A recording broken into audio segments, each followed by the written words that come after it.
manusia tidak pernah lepas dari suatu usaha dan kerja keras untuk orang-orang yang dicintainya. Persaingan yang begitu berat membuat sebagian orang harus terus memutar otak agar tetap bisa hidup di kota Jakarta, tanpa terkecuali bagi mereka yang memiliki kekurangan.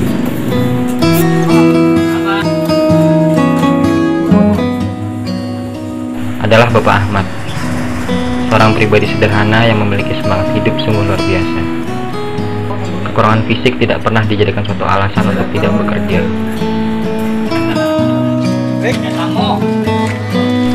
Demi keluarga yang melakukan pekerjaan berjualan kerupuk, karena pekerjaan sebelumnya sebagai tukang pijat belum bisa mencukupi kebutuhan sehari-hari.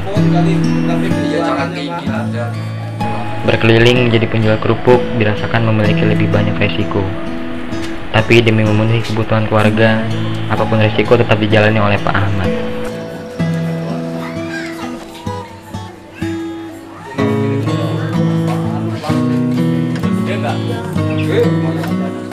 Jual kerupuk itu paling sekitar 2 tahun, baru 2 tahun jalan.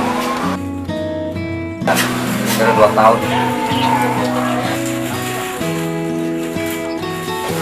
Ya saya rasa untuk sambilan aja ya. Yang jelas karena pijit udah gak terlalu banyak saingan, sehingga ada teman jual kerupuk, jual kerupuk agak lumayan. Akhirnya ya sebagai teman ngikut-ngikut aja. Setelah ikut ternyata ya sedikit banyaknya agak lumayan, cuman resikonya lebih berat ya. Kalau pas hujan di jalan, kalau pas ada keluar, pokoknya resikonya ya macem-macem. Cuman ya karena saya butuh istilahnya butuh nanggung keluarga ya, bagaimanapun saya jalani, sampai saya jalani. Ya terutama di jalanan tuh ya mobil, sering kena mobil kan, kesenggol kerupuknya kan sering kesenggol mobil. Kadang ada got, kita juga pernah ngalamin juga sampai disebut got. Kerupuknya juga sampai got masuk ke dalam got itu. Jadi ya karena resikonya saya banyak kepengen maju, kepengen usahanya maju ya, tetap saya nggak merasa putus asa, tetap saya jangan sering hancur ya. Itu resikonya sebagai bosnya kerupuk nggak mau tahu ya. Yang jelas kalau mengalami kehancuran ya otomatis saya sebagai penjualnya tanggung jawab setoran gitu. Nah, dia nggak mau tahu.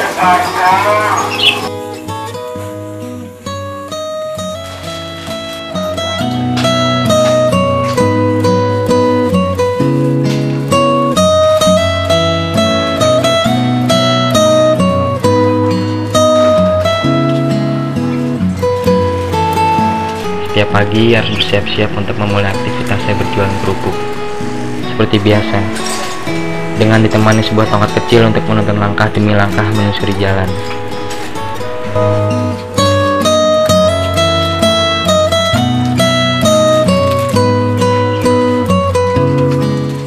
Ya, sejak umur 3 tahun Pak Ahmad tidak bisa melihat. Namun ia tidak pernah menyesal dengan kondisinya seperti itu. Ia begitu ikhlas dan tetap semangat menjalani kehidupannya.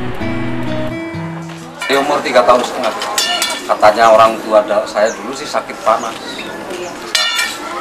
Dulu dokter kan di kampung kan susah, belum gitu banyak kan, walaupun ada juga jauh. Sehingga akhirnya orang tua juga hanya lari ke tempat-tempat orang tua aja cari buat obat, tapi ternyata nggak bisa sembuh. Ya mungkin nasib saya udah memang harus nggak lihat ya, apapun nggak kita harus terima karena itu tujuan apa. Enggak, saya nggak ada penyesalan karena semuanya itu dari Tuhan, dari kuasa, jadi saya nggak ada penyesalan. Ya mungkin saja kalau saya seandainya jadi orang nggak lihat, mungkin mau jadi orang yang nggak benar atau gimana, mungkin sehingga dikasih ujian, dikasih cobaan ya, ada orang nggak lihat. Tapi saya nggak pernah ada rasa penyesalan. Jadi bagaimanapun kehidupan saya istilahnya yang pahit juga saya nggak merasa putus asa, saya jalani. Sampai saya istilahnya punya istri, punya anak sampai 3, alhamdulillah saya bisa besarin anak sampai sekolah. Sekarang ini walaupun istilahnya belum memungkinkan ya udah pada kerja gitu. Terus sih kayaknya udah biasa lah, soal biasa ya, namanya diejek, dihina, kemungkinan menganggapnya sebagai teman-teman saya yang lihat maupun saudara-saudara saya yang lihat mungkin pandangannya kan untuk masa depannya kan nggak ada, jadi seolah-olah tuh kayaknya saya tuh bakal hidupnya tergantungan sama saudara maupun sama orang tua. Jadi tapi saya selalu istilahnya doa lah, jadinya meminta gimana supaya saya jadikan hidupnya nggak tergantungan sama saudara maupun orang tua. Maupun saya berusaha mandiri gitu ya, sampai sekarang alhamdulillah saya nggak pernah istilahnya bukan bantuan saudara juga enggak, nah orang tua juga enggak. Jadi ya saya tetap hidup mandiri.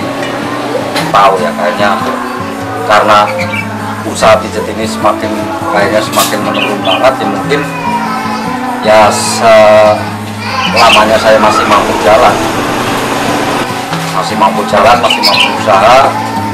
ya saya tetap mau jalan. Cuman ini yang jadi tanggung saya itu kan istilahnya kayak apa rasanya, istilahnya yang lupuk itu istilahnya modal bisa sendiri, jadi nggak apa istilahnya nggak bisa apa jangan sampai nanggung seorang gitu. Jadi pikiran kita itu kembang dan puas gitu, istilahnya lebih sama pikiran. Kalau istilahnya sistem setoran kan 2 hari belum setor kan istilahnya kita kan jadi pertanyaannya Bapak kok jualan kok masih ada terus nggak? Jadi berarti kamu jualannya nggak kira apa nggak semangat atau kamu nggak apal jalan kemana? Ya namanya orang ada rezeki itu kan kadang-kadang kan nggak tentu ya, kalau lagi gampang ya gampang, kalau lagi sulit. Jadi saya tuh berusaha bagaimana caranya supaya saya tuh punya modal. Ya orangnya biasa-biasa aja. Baik tapi ya? Baik. Kenal lama sama saya orang suka bawa dari mana. Sering ketemu tapi Pak? Sering. Di malam juga kadang-kadang waktu pulang sering ketemu di Kepila sana. Kalau jalan jauh-jauh dia ya? Ya lumayan ya, ini pokoknya dari rumahnya, dari belakang kampus ya ke sini, Kepilas, Interkon, ya udah. Dan namanya orang dagang.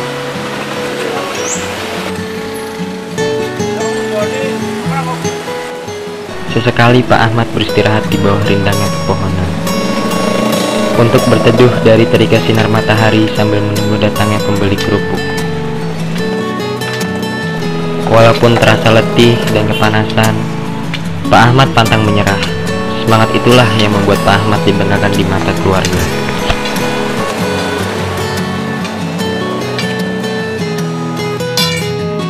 Bangga lah orang walaupun tunanetra tapi kan bisa nyibuki keluarga, bisa ngasih kebahagiaan gitu, pokoknya bisa membimbing istri, anak-anak gitu.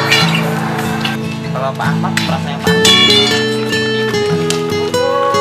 Kalau saya karena saya seneng ya rasanya ya senang aja ya, pokoknya karena itu pilihan saya ya saya seneng. Pokoknya Ya mudah-mudahan sampai jalannya nggak ada lainnya lah, orang saya semuanya cuma pilihan saya sendiri. Ya biasa-biasa aja. Ada bilang cakep saya nggak ngeliat, dibilang jelek saya juga nggak ngeliat. Ya, pokoknya dalam perasaan hati saya ya cakep gitu aja. Pengen punya rumah karena selama di Jakarta sampai sekarang ini masih ngontrak terus, jadi rasa-rasanya itu sangat berat banget. Kalau kontrakan udah waktunya bayar, kita belum punya persiapan, kayaknya udah bingung banget. Jangan yang punya rumah kadang-kadang udah datang mau minta undangannya, kita masih belum ada, kadang-kadang kita makan pikiran juga. Jadi saya pengen punya impian ya itulah, gimana mudah-mudahan Allah selalu membuka jalan dan saya istilahnya supaya secepatnya dikasih tempat tinggal gitu aja saya impiannya.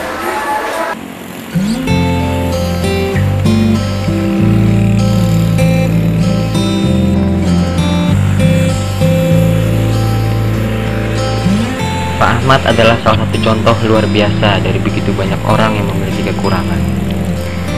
Ia begitu ikhlas menerima semua takdirnya dan bersyukur dengan apa yang telah ia miliki saat ini. Mungkin Pak Ahmad tidak pernah bisa melihat indahnya dunia, tapi semangatnya telah menjadikan Pak Ahmad sebagai sosok yang sangat luar biasa. Hargai kehidupan kita, karena hidup tidak selalu seperti di surga. Setiap manusia pasti memiliki kekurangan, tapi jika kita mau sabar dan selalu bersyukur, Tuhan pasti memberikan jalan kebahagiaan. Karena kebahagiaan adalah sesuatu yang tak ternilai harganya. Jangan menyerah, Pak Ahmad. Tak ada artinya lagi, syukuri apa yang ada.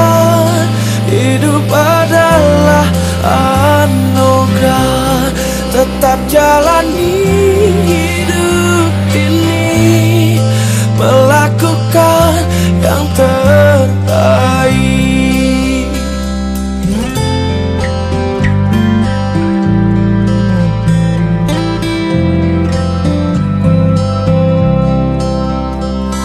Tak ada manusia yang terlahir sempurna. Jangan kau sesali segala yang telah terjadi. Syukuri apa yang ada. Hidup adalah anugerah, tetap jalani hidup ini, melakukan yang terbaik. Tuhan pastikan menunjukkan kebesaran dan kuasanya bagi hambanya yang sabar dan tak kenal